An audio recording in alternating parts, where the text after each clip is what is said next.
إن الحمد لله تعالى نحمده ونستعين به ونستغفره ونعوذ بالله تعالى من شرور أنفسنا وسيئات أعمالنا. من يهده الله تعالى فلا مضل له ومن يضلل فلا هادي له، وأشهد أن لا إله إلا الله وحده لا شريك له، وأن محمدا عبده ونبيه ورسوله، وأن أصدق الحديث كتاب الله تعالى، وخير الهدي هدي محمد صلى الله عليه وسلم، وشر الأمور محدثاتها، وكل محدثة بدعة، وكل بدعة ضلالة، وكل ضلالة في النار. يا أيها الذين آمنوا اتقوا الله حق تقاته ولا تموتن إلا وأنتم مسلمون. يا أيها الناس اتقوا ربكم الذي خلقكم من نفس واحدة وخلق منها زوجها وبث منهما رجالا كثيرا ونساء، واتقوا الله الذي تساءلون به والأرحام إن الله كان عليكم رقيبا. يا أيها الذين آمنوا اتقوا الله وقولوا قولا سديدا يصلح لكم أعمالكم ويغفر لكم ذنوبكم، ومن يطع الله ورسوله فقد فاز فوزا عظيما. All praise and glory belongs to Allah. We thank Him and we seek His help and His guidance and His pleasure and His forgiveness. And we seek protection with Allah from the evil whispers of our souls and the evil which that consequences into within our actions. For whomever Allah guides, no one can lead astray, and whomever Allah chooses to leave astray, no one can guide. And we testify that no one is worthy of our worship, our devotion, our absolute love and obedience but Allah alone, the creator of the heavens and the earth, without any partners. And that the Prophet Mohammad sallallahu alayhi wa sallam was indeed his prophet and his servant and his messenger, and the best of his creation and the seal of his revelation until the last day. O people of Iman, O believers, have the taqwa of Allah. Keep your duty to Allah. Be conscious of Allah. Fear Him in the manner that He deserves. And do not die except in a state of complete and total surrender to Allah, a state of Islam. After welcoming our brothers and sisters to the house of Allah Azza wa Jal, we thank Allah Azza wa Jal for the blessing of Islam, and for the blessing of Ramadan, and for the blessing of Siyam, of this fasting. This opportunity to remember our reality and the reality of our purpose. Perhaps of the greatest benefits of fasting, of Sawm, and at times the most oft neglected, overlooked benefits of fasting is that moment of hunger that we feel in the day of fasting. It is a window of opportunity that you should take advantage of, especially here as this first half of Ramadan winds down, before you get accustomed to fasting. Because there is a great gateway there to perhaps your greatest accomplishment at heart, your greatest accomplishment in your spirituality, your greatest accomplishment in your relationship between you and Allah, found in that hunger there. Because when you feel that moment of hunger, it should remind you of how weak you are as a human being, how fragile you are, how dependent you are. Man, a few more hours of this and I'll be a deadbeat, right? That realization is worth the whole world and everything in it. Because that is what defines for you what it means to be you. It reminds you that you are a slave, you are dependent, you are in need of food and drink, or else you cannot continue. And also reminds you who Allah Azza wa Jal is, because He is the one that does not need food or drink. Rather, He is the one that has no needs and is dependent on nothing. Rather, He is the one that possesses for us all of our needs. So He is so much more different than us. He is the master, He is the slave, rightfully so. And our life and our livelihood is in His hands. Therefore, it is rightful that we enslave ourselves to Him and devote ourselves to Him and cast our hopes with Him subhanahu wa ta'ala. You see, there's a very clear relationship when you read the book of Allah Azza wa Jal carefully between the need for food or lack of, and who it is that is deserving of being a God, and who is in need of recognizing that he is in reality a dependent slave. When Allah Azza wa Jal says, وَمَا خَلَقْتُ الْجِنَّ وَالْإِنسَ إِلَّا لِيَعْبُدُونَ, I did not create the human or the jinn except to be enslaved to me. That's who you are, that's your identity. He justified that by saying what in the next verse? مَا أُرِيدُ مِنْهُم مِّن رِزْقٍ وَمَا أُرِيدُ أَن يُطْعِمُونَ. Why should they be enslaved to me? I don't need from them any provisions. I don't need for them to provide for me. And I don't need from them to feed me. There it is. Then he continues and says, إِنَّ اللَّهَ هُوَ الرَّزَّاقُ ذُو الْقُوَّةِ الْمَتِينَ. Rather, it is Allah who is the provider, the bearer of great strength. So he has no need, and he is the provider of your needs. So it fixes the equation for you. Indeed, I am the slave, I am the dependent, I am the frail and the fragile and the needy. And elsewhere in the Quran, Allah Azza wa Jalla says, قُلْ أَغَيْرَ اللَّهِ أَتَّخِذُ وَلِيًّا فَاطِرِ السَّمَاوَاتِ وَالْأَرْضِ وَهُوَ يُطْعِمُ وَلَا يُطْعَمُ. Same concept. Tell them, O Muhammad sallallahu alayhi wa sallam, should I ever take other than Allah as my king and guardian? Meaning, am I out of my mind that I would take other than Allah as my king and my guardian? فَاطِرِ السَّمَاوَاتِ وَالْأَرْضِ. When He is the originator of the heavens and the earth. وَهُوَ يُطْعِمُ وَلَا يُطْعَمُ. And He is the one that feeds but is not fed. It doesn't make sense. How can it be any other way? He's the only one that's not fed. And He is the one that feeds. So how can I accept any other as my God? And likewise elsewhere in the Quran, when Allah Azza wa Jalla was disproving that Jesus, the son of Mary, Isa alayhi salam, was a God, He proved it by virtue of the same fact that Isa alayhi salam and his mother were dependent on food. They used to eat. So how could they be gods? مَا الْمَسِيحُ ابْنُ مَرْيَمَ إِلَّا رَسُولٌ قَدْ خَلَتْ مِنْ قَبْلِهِ الرُّسُلُ وَأُمُّهُ صِدِّيقَةٌ كَانَا يَأْكُلَانِ الطَّعَامَ. The Messiah, the son of Mary, Allah says, was but a messenger. Messengers came to pass before him too. And his mother was a Siddiqa, a woman of absolute conviction and certainty. They both used to eat food, he says. I mean, that's the extent. They are the greatest of human beings? Yes, definitely. But at the end of the day, they're human beings. Why? They used to eat food, remember? Allah is turning our attention to that. As Ibn al-Qayyim rahimahullah comments on this and he says, ثم يأكل ثم يشرب ثم يأتي بلازم ذاك هل هذا إله. And then the Messiah, he's telling his life story to the Christians. Tell them, don't you know, O Christians, that he grew up and after he breastfed, he ate and he drank. And then there came after that what must necessarily come. What must necessarily come after food and drink? Bathroom, right? He says, so he ate and he drank. And then there came what naturally had to come. Is this a God? How can it be someone that eats and drinks and has to remove the wastes of his food and drink at the end of the process? How can that be a God? So in that moment where you feel your hunger, grab that opportunity to realize who you are and realize who Allah subhanahu wa ta'ala is. Because there is no shorter route between you and Allah than you acknowledging that need of yours. As Sahl ibn Abdullah al-Tustari rahimahullah used to say, there is no path between a slave and Allah shorter than an iftiqar, acknowledging this need. And no person has ever crossed his limits and disobeyed Allah. Nor has anyone ventured beyond that even and disbelieved in Allah except because this equation became blurry in his head of who Allah is and who He really is. As Allah Azza wa Jalla says, كَلَّا إِنَّ الْإِنسَانَ لَيَطْغَى أَنْ رَآهُ اسْتَغْنَى. Indeed, the human being always crosses his limits when he sees that he has no more needs. When he sees that he's self-sufficient. The moment he gets a little bit of ease in his life, he forgets things. And that's why the greatest crime of the disbeliever is that he refuses to stop and acknowledge and admit who Allah is. As He said, Tabaraka wa Ta'ala, وَمَا قَدَرُ اللَّهَ حَقَّ قَدْرِهِ. That's the reality of the disbeliever. He did not give Allah proper estimate. He made himself comparable to Allah or made Allah comparable to the creation.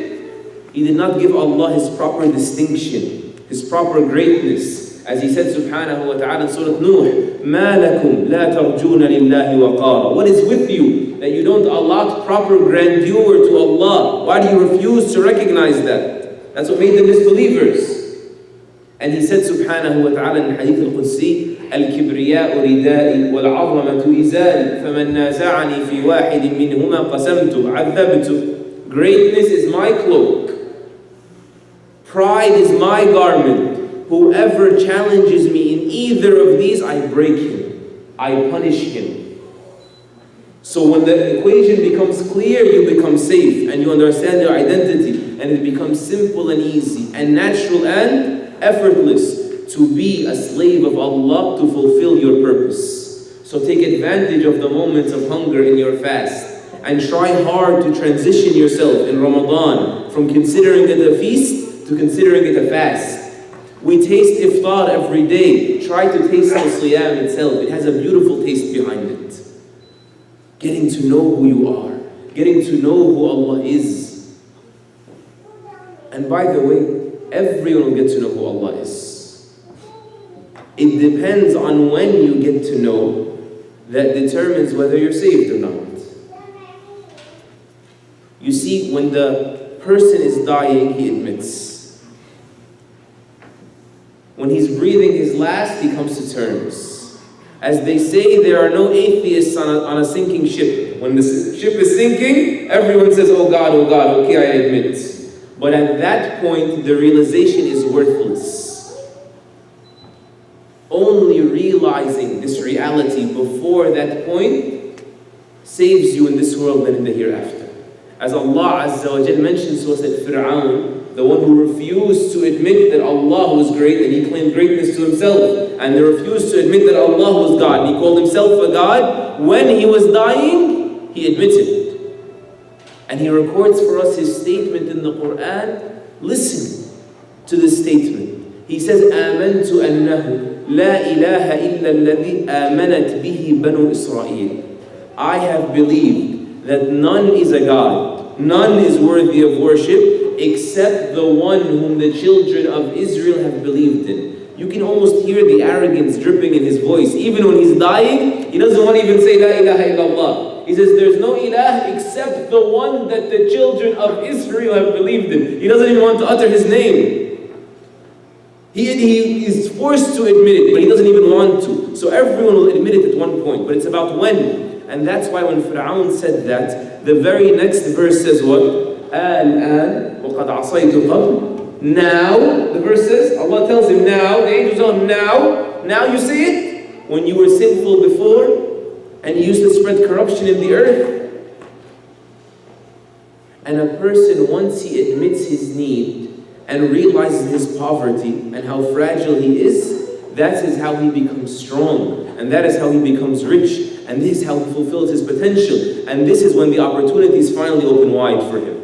As one of the Salafi used to say, كَنْزِي عَجْزِي وَغِنَايَ فَقْرِي. My treasure chest is in my incompetence. Meaning in knowing that I can't, that's how I tap into the true source of strength. Many people are let down in their life because they depend on themselves too much. No, realize who you are.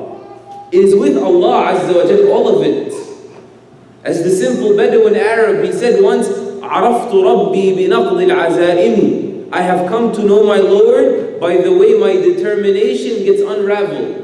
You know how you're determined to do something? I'm going to choose this major. I'm going to take this job. I'm going to make this investment. I'm going to marry this woman. And all of a sudden, without an explanation or a reason that you can understand, you are so bent on doing it, and then you just have no interest in it altogether once again. How?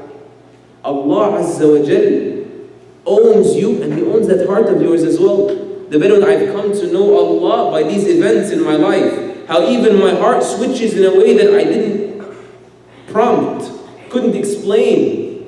So the man used to say, my treasure chest is in knowing that I can't, and my riches are knowing that I am poor. وَغِنَايَ فَقْرِ. Because once I admit that I am poor, and I possess nothing for myself, not my wealth, not my life, not my lungs, not my guidance, not my strength, I don't own anything, that's when I turn to Allah Azza wa Jal for everything. And that's when you get it. That's when the floodgates come. Everything is bent on acknowledging that need of yours. We don't stand in front of Allah improperly in salah, except because we don't know who Allah is. We're not reflecting and realizing who we're standing in front of. We don't really internalize Allah is greater, right, when we say it. We don't feel that awe in His presence. As Al-Hasan al-Basri used to turn pale and he would make wudu, they'd ask him why. He would say, don't you know who I'm about to stand in front of? Understanding that who is what causes you to become that who. The same reason we don't focus in salah, we don't know who Allah is, we don't enjoy Quran because we don't know who Allah is.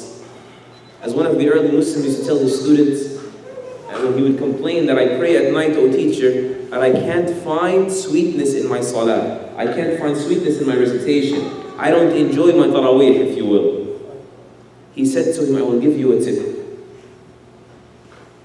When you are reciting the Quran, try to imagine that you are hearing it from Muhammad sallallahu alayhi wa sallam himself, and he's the one reciting it. And he returned to him the next day and he said, yes, the matter is a little better now. He said to him, now tonight, imagine you're hearing it from Jibreel alayhi salam as he's reciting it to Muhammad sallallahu alayhi wa sallam. So the next day he came and said, yes, the sweetness was a little more now. And he said to him, now I want you to imagine as if you are Jibreel alayhi salam hearing it from the Lord of Might himself in your salah. That's the reality of our Quran. These are the words of Allah, the King of Kings, the Master of the Cosmos, subhanahu wa ta'ala. So once we realize that, we are able to stand in prayer correctly. We are able to enjoy our recitation or the recitation we hear. Otherwise, we speak to Allah in all honesty. If we're not going to be honest with each other in Ramadan, then when? We speak to Allah in a manner that we don't accept for our children to speak to us in.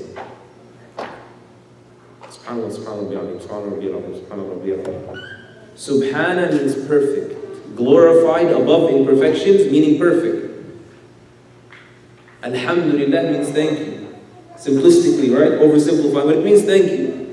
If your child were to remind you, if you were to remind your child of what you did for them, and they said to you, thank you, thank you, thank you, thank you, thank you, you would consider that a mockery.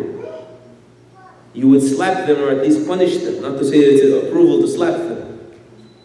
We say this in front of Allah Azza wa Jalla. And that's why Wahib ibn al-Warad rahimahullah, when a man asked him, give me an advice, an all-inclusive advice, he said, fear Allah above allowing Him to see you while you consider Him the most unimportant of those that watch you. Meaning if your kids are watching, you change your actions. Surveillance camera is there, you change your action. But when Allah is looking, nothing, no difference, then you must not know who He is, subhanahu wa ta'ala.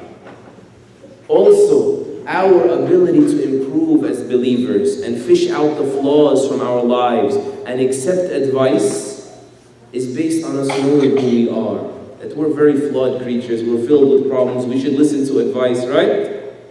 Our problem, we don't accept advice because we think too highly of ourselves. Who are you to advise me? وَإِذَا قِيلَ لَهُ اتَّقِ اللَّهَ أَخَذَتْهُ الْعِزَّةِ الْعِزَّةِ لِلَّهِ, right? Allah is when a person is told, fear Allah, he is overtaken with pride. And you already heard the hadith that pride only belongs to Allah. He's the only one that is rightfully proud. And He does not allow for anyone to share that quality with Him or claim that quality to himself. Allah, and when he is told, fear Allah, he is overtaken with pride, and that drives him to the ithm, the sin, so the hellfire will be enough for him. The Prophet ﷺ says, إن أبغض الكلام إلى الله أن يقول الرجل اتق الله فيقول له عليك بخاصة نفسك. The most hated words in the sight of Allah is for a man to tell a man, fear Allah, and the man says back to him, worry about yourself. I mean, don't look at my flaws, look at your flaws.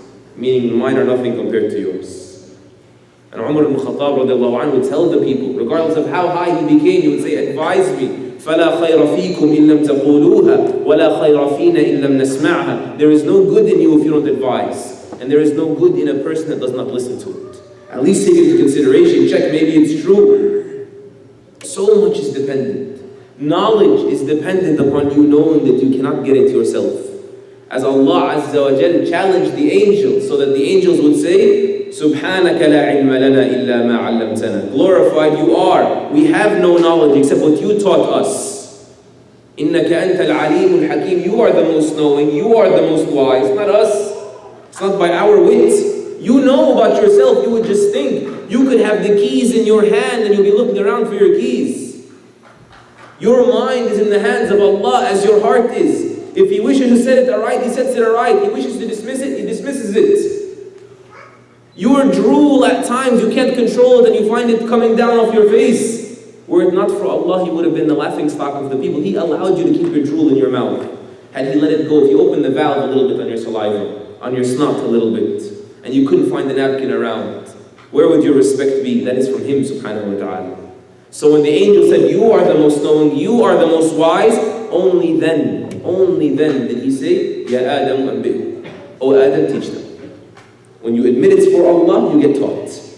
Thus knowing who you are is the floodgates for everything. And that's why our Prophet Muhammad sallallahu alayhi wa sallam, in the hadith of Aisha in Sahih Muslim, she says, when the messenger of Allah becomes confused, admit when you can't understand something. The messenger of Allah, when he would become confused about the matter, he used to admit his need and say, Allahumma rabba Jibra'il wa Mika'il wa Israfil. Taste these words. He says, O Allah, O Lord of the angels, Gabriel and Mika'il and Michael and Israfil, فاطر السماوات والأرض. O you who started the heavens and the earth from the very beginning, originator. عالم الغيب والشهادة. O you who knows the seen and the unseen. May no one is like that but you. أنت تحكم بين عبادك فيما كانوا فيه يختلفون. You are the one that decides between the slaves in the matters over which they're confused, they differ. اهدني لما اختلف فيه من الحق بإذنك. Guide me to that which you cause the people to disagree over as a test. How are they going to react to disagreement? Admit it, they need knowledge or not? Rush to Allah for protection or not? Guide me to that which you caused, you destined for there to be a disagreement with. By your permission, إِنَّكَ تَهْدِي مَنْ تَشَاءُ إِلَى صِرَاطٍ مُسْتَقِيمٍ. Indeed, it's only you who guides whoever you want to the straight path. So our salah is contingent upon knowing who we are and who Allah is. Our accepting advice and learning is bent on knowing who Allah is and who we are. And likewise, the victory of this ummah is dependent on us knowing who we are and who Allah Azza wa Jalla is. أقول قولي هذا وأستغفر الله العظيم لي ولكم.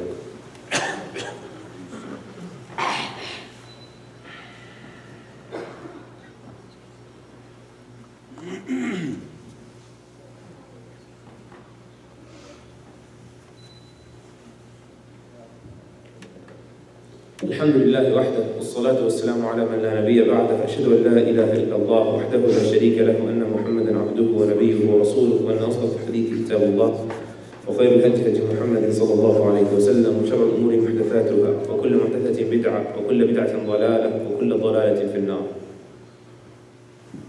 In the month of Ramadan, it has become the norm that around the 17th, 18th of Ramadan, 16th perhaps, the Sheikh begin to speak about the battle of Badr. Because this is a victory that Allah destined for the Ummah in this time. Likewise, the conquest of Mecca also happened on the 20th of Ramadan. And so many victories Allah permitted for this Ummah in this blessed month. Perhaps of the reasons for that is because this is the month when the true believer gets even more humble, gets even more dependent upon his Lord, clings on to Him a little more correctly, a little tighter. As He said, sallallahu alayhi wa sallam, إِنَّمَا تُنصَرُونَ وَتُرْزَقُونَ بِضُعَفَائِكُمْ بِدُعَائِهِمْ وَإِخْلَاصِهِمْ. Indeed, you receive victory and you are provided for by nothing else than because of the weak among you, by virtue of their prayers and by virtue of their sincerity. Allah Azza wa Jalla says about the battle of Badr, وَلَقَدْ نَصَرَكُمُ اللَّهُ بِبَدْرٍ وَأَنْتُمْ أَذِلَّةٌ. Allah had given you victory in Badr when you were what? You were very humiliated, very small, very tiny, very weak. The battle of Badr, they had nothing. So their dependence upon Allah became flawless. And the one battle that their numbers were adequate for the battle is the battle they lost, because they thought their numbers were enough. So once you move away from this equation, you miss out on the support from above. وَيَوْمَ حُنَيْنٍ إِذْ أَعْجَبَتْكُمْ كَثْرَتُكُمْ فَلَمْ تُغْنِ عَنْكُمْ شَيْئًا. And remember the day of Hunayn, the battle of Hunayn, when you were impressed by your numbers and didn't benefit you in anything. This must be remembered. In these times when we see everywhere in the world the Muslims being broken, we have to remind one another not to set up ourselves for disappointment by expecting help from anyone. Even if they want to help, they will not be able to help. Of the most beautiful lessons from the Battle of Badr is that Allah Azza wa Jal sends down the angels. And then He says to the believers, وَمَا جَعَلَهُ اللَّهُ إِلَّا بُشْرَى لَكُمْ. I didn't send these believers down to give you victory. I sent them just to give you good news, to reassure you, to keep your hearts firm, so you continue being close to Allah. وَمَا النَّصْرُ إِلَّا مِنْ عِنْدِ اللَّهِ. And the victory is only from Allah, He says. Because think about it, 3,000 or 5,000 angels, as the verses mentioned, in Badr and in Uhud. One angel destroyed all the people of Lut. Why are 3,000 or 5,000 angels coming down for a battle like the Battle of Badr? This was not for victory. This is just to reassure you and make sure your heart doesn't even depend on the angels. The victory is only from Allah, He says. Al-Aziz al-Hakim, the one who is most mighty, He can do it in an instant. And He is most wise, He will only do it for those that deserve it. And as a person watches our brothers and sisters in Asham and now in Gaza being obliterated while they have no means to shelter themselves, nevertheless defend themselves, a person finds hope in remembering that even after the time of the Sahaba, there were those that knew and acknowledged their need of Allah and depended on none other than Allah, and Al-Masjid Al-Aqsa was liberated at their hands as well.